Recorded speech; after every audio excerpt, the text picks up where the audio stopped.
రాహుల్ గాంధీ గారు ఒక విమర్శ చేశారు. అంటే ఎస్ఐఆర్కి సంబంధించి ఏదైతే ఉందో ఓటర్ల లిస్టుకి సంబంధించి ఆ ఎస్ఐఆర్ మీద వ్యతిరేకించడము, అలాగే ఒకే వ్యక్తి రోజుకి 250 సార్లు ఓటు వేశాడు అని అతిశయోక్తిగా మాట్లాడడము, కొంచెం దాని మీద ట్రోల్స్ కూడా జరిగాయి ఈయన మీద. అయితే ఈయన తాజాగా మరొక స్టేట్మెంట్ ఇచ్చారు. ఏంటంటే ఆర్ఎస్ఎస్ చేతికి భారతీయ గణాంక సంస్థ రాహుల్ ధ్వజం. రాష్ట్రీయ స్వయం సేవక్ సంఘ్ సంబంధించి వాళ్ళకి మొత్తం గణాంకాలన్నీ ఇచ్చేస్తున్నారంట. అంటే బిజినెస్ మ్యాన్లు ఎవరెవరో దుబ్బుకెళ్ళిపోతున్నారు, వీళ్ళ హయాంలో ఎన్ని స్కామ్ జరిగాయి ఆ వాటికి వెళ్ళిపోతే తప్పు లేదు, కానీ ఆర్ఎస్ఎస్కి వీళ్ళు డేటా వెళ్తుందన్నట్టుగా రాహుల్ గాంధీ ధ్వజం ఎత్తారు. అంటే రకరకాల విమర్శలు. అదంతే. భారతీయ గణాంక సంస్థ ఐఎస్ఐ క్రమంగా ఆర్ఎస్ఎస్ చేతిలోకి వెళ్తోందని కాంగ్రెస్ అగ్రనేత రాహుల్ గాంధీ విమర్శించారు. సంస్థలు విజ్ఞానము సైన్స్ ఆధారంగా నడవాలి కానీ సిద్ధాంతాల ఆధారంగా కాదని స్పష్టం చేశారు. వీళ్ళు భాజపాతో ఎప్పుడు కూడా విభేదించినప్పుడు, భాజపాతో పూర్తి స్థాయిలో ఫైట్ చేయలేనప్పుడు కేంద్రంలో మెల్లగా దాన్ని విహెచ్పి వైపో ఆర్ఎస్ఎస్ వైపో యూటర్న్ తీసుకోవడం వీళ్ళకి ఆనవాయితీగా మారింది. ఎక్కడైతే భాజపా నాయకులతో సరిగ్గా విభేదించలేకపోతారో, ఎక్కడైతే భాజపా నాయకులతో పూర్తిగా కౌంటర్ అటాక్ ఇవ్వలేకపోతారో అప్పుడు వీళ్ళ యొక్క అస్త్రం అయితే విహెచ్పి లేదంటే ఆర్ఎస్ఎస్.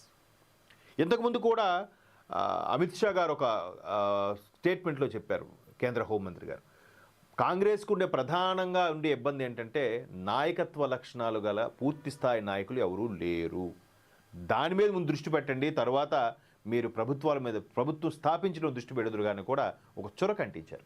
సో ఇక్కడ ఒకసారి చూస్తే ఆర్ఎస్ఎస్ మీద ఈయన విమర్శించే ప్రయత్నం చేస్తున్నారు. ఎలా అంటే సంస్థలు విజ్ఞానము సైన్స్ ఆధారంగా నడవాలి కానీ సిద్ధాంతాల ఆధారంగా కాదని స్పష్టం చేశారట. అంటే మీ పార్టీకి సిద్ధాంతాలు లేవా? సిద్ధాంతాలు లేకుండానే పార్టీ నడిపిస్తున్నారా?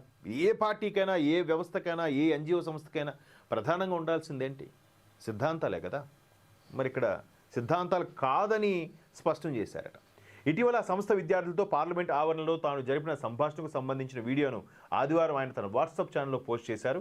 నేను గణాంక సంస్థ విద్యార్థులతో సమావేశమయ్యా, క్రమంగా తమ సంస్థను సంస్థాగత పరంగా తన చేతుల్లోకి తీసుకుంటోందని వారు చెప్పారు అని రాహుల్ పేర్కొన్నారు. ఆ విద్యార్థులు రాహుల్ గాంధీ గారికి కంప్లైంట్ చేశారట భారత ప్రభుత్వం మీద. ఇట్లా గణాంకాలకు సంబంధించి ఏదైతే ఉందో అది సెన్సస్ వెళ్ళిపోతుంది, సెన్సస్ మొత్తం పూర్తిగా వాళ్ళ చేతులకు వెళ్ళిపోతుంది, గణాంకాలన్నీ వాళ్ళ దాంట్లోకి వెళ్ళిపోతున్నాయి అన్నట్టు కూడా ఆరోపణలు జరిగాయట. భారతీయ గణాంక సంస్థ సాధారణ సంస్థ కాదు, అది గణాంకాలు, గణితం, ఆర్థికం, data science, computer science, policy తయారీలో అత్యున్నత పరిశోధన చేస్తుంది, అంతేకాకుండా ప్రపంచ స్థాయి నిపుణులను దేశానికి అందిస్తోందని రాహుల్ పేర్కొన్నారు. అంటే వీళ్ళతో ముచ్చటించడానికి అక్కడ మరలా ఆర్ఎస్ఎస్ని ఎందుకు వాడుకోవడం? అంటే ఏదో ఒకటి విమర్శించాలి కాబట్టి. అది ఇక్కడ మనం సంతోషించాల్సిన విషయం ఏంటంటే గత 5 ఏళ్లలో ఆంధ్రప్రదేశ్లో జరిగిన విమర్శలు లాంటివి కాకుండా, పర్సనల్ అబ్యూజ్ కాకుండా సంస్థాగతమైన విమర్శలు చేయడం అనేది తప్పులేదు. ఇట్లా బట్ ఆధారాలు లేకుండా విమర్శ చేయడం అనేది కూడా నలుగురికి అది నవ్వులాట తెప్పించే అంశంలాగా ట్రోల్స్ అవుతున్నాయి. ఇవాళ సోషల్ మీడియా వేదికలో ప్రతి ఒక్కరు జర్నలిస్ట్గానే ఫీల్ అవుతున్నారు. ప్రతి ఒక్కరు కూడా అరచేతిలో ఫోన్, ప్రతి ఒక్కరు కూడా తన యొక్క అభిప్రాయాన్ని సోషల్ మీడియా వేదికగా పంచుకుంటున్నారు. సో ఇటువంటి నేపథ్యంలో ఏది మాట్లాడినా కూడా చాలా జాగ్రత్తగా మాట్లాడాలి. బట్ ఈయన విమర్శ ఏంటంటే ఆర్ఎస్ఎస్కి భారత గణాంక సంస్థ చేతిలోకి వెళ్ళిపోతుంది, ఏదో ప్రమాదం సిద్ధాంతపరంగా ఉండకూడదంట, సైన్స్ పరంగా ఉండాలి. సిద్ధాంతాలు ఏర్పాటుతో ఉంటేనే ఆ తర్వాత సైన్సా, విజ్ఞానమా, వాళ్ళు ఏ పరంగా, మ్యాథమెటికల్ పరంగానా, లేదా పొలిటికల్ సైన్స్ పరంగానా, లేదంటే ఆర్థిక శాస్త్రం పరంగానో ముందుకెళ్ళే అవకాశం ఉంటుంది. ముందు సిద్ధాంతం అనేది ఏర్పాటు చేసుకోవాలి. ఆ సిద్ధాంత భావజాలం ఉన్న వాళ్ళందరూ ఒక దగ్గర చేరితేనే అదొక సంస్థగా ఏర్పడుతుంది. సో ఇక్కడ ఆ విధమైన కామెంట్స్ చేశారు. అయితే దీని మీద వెంటనే ఆర్ఎస్ఎస్ చీఫ్ మోహన్ భాగవత్ గారు కూడా స్పందించడం జరిగింది, పరోక్షంగా ఈ సందర్భంగా కాకుండా. అయితే ఆర్ఎస్ఎస్కు రాజకీయ ఎజెండా లేదు. ఎగ్జాక్ట్లీ నిజంగా ఆర్ఎస్ఎస్కు రాజకీయ ఎజెండా లేదు అని చెప్పాలి. ఎందుకంటే చాలా రాష్ట్రాల్లో ఆర్ఎస్ఎస్ని మేము బ్యాన్ చేస్తున్నామని చెప్పి ప్రకటించారు. ఇక్కడ శ్రీమాన్ మోహన్ భాగవత్ గారు ఇచ్చే స్టేట్మెంట్ ఏంటంటే, అరే మమ్మల్ని ఒక సంస్థగానే మీరు గుర్తించినప్పుడు ఎలా బ్యాన్ చేస్తారు? బ్యాన్ చేస్తున్నారంటే సంస్థగా గుర్తించినట్టే కదా. లేదు సంస్థగా గుర్తించట్లేదంటే మరి బ్యాన్ ఎలా చేస్తారు? ఇక్కడ ఇరుక్కుపోయారు, వాళ్ళు దొరికిపోయారు. ఏదైతే ఇండియా కూటమి పక్షాలు అవన్నీ ఉన్నాయో వీళ్ళందరూ కూడా ఆర్ఎస్ఎస్ యొక్క భావజాలానికి వ్యతిరేకంగా స్టేట్మెంట్ ఇస్తూ ఉంటారు. కానీ ఆర్ఎస్ఎస్లో అన్ని జాతుల వారు, అన్ని మతాల వారు ఉన్నారు. వాళ్ళందరూ కరడుగట్టిన దేశభక్తులు. పేట్రియాటిజం నరనరాల్లో ఉంటుంది వాళ్ళకి. మీరు కావాలంటే ఎక్కడైనా చూసుకోండి, అన్ని మతాల వాళ్ళు ఉన్నారు. ఒక పర్టికులర్గా ఒక మతానికి రుద్దే ప్రయత్నం చేస్తుంది ఇండియా కూటమి, బట్ కాదు. నేను మళ్ళీ చెప్పాను, మళ్ళీ అదే చెప్తున్నా, ఆర్ఎస్ఎస్ని అది సంస్థగానే గుర్తించకపోతే బ్యాన్ ఎందుకు చేస్తారు? ఉత్తరాదిన కొన్ని రాష్ట్రాల్లో ఒకప్పుడు కాంగ్రెస్ పాలిత రాష్ట్రాలు ఉన్నప్పుడు దాన్ని బ్యాన్ చేసాయి. సంస్థగానే గుర్తించినప్పుడు బ్యాన్ ఎలా చేస్తారు? అదేదో ఒక సినిమాల్లో జోకులాగా, ఇప్పుడు బిల్డింగే లేనప్పుడు బిల్డింగ్ కూలిపోయిందని ఎలాగా కంప్లైంట్ చేస్తారు? అక్కడ బిల్డింగే కట్టలేదు. అలాగే ఇక్కడ అసలు దాని సంస్థగానే గుర్తించడం మా దృష్టిలో కాదు. ఆర్ఎస్ఎస్ అనేది మా దృష్టిలో ఒక ఎన్జిఓ కూడా కాదు అని స్టేట్మెంట్ ఇచ్చిన కొన్ని రాష్ట్ర ప్రభుత్వాలు గతంలో దాన్ని ఎలా బ్యాన్ చేస్తాయండి? సో ఇక్కడ ఒకసారి చూస్తే శ్రీమాన్ మోహన్ భాగవత్ గారు ఇచ్చిన స్పష్టీకరణ ఏంటంటే, సంఘకు శత్రువులు ఎవరూ లేరు.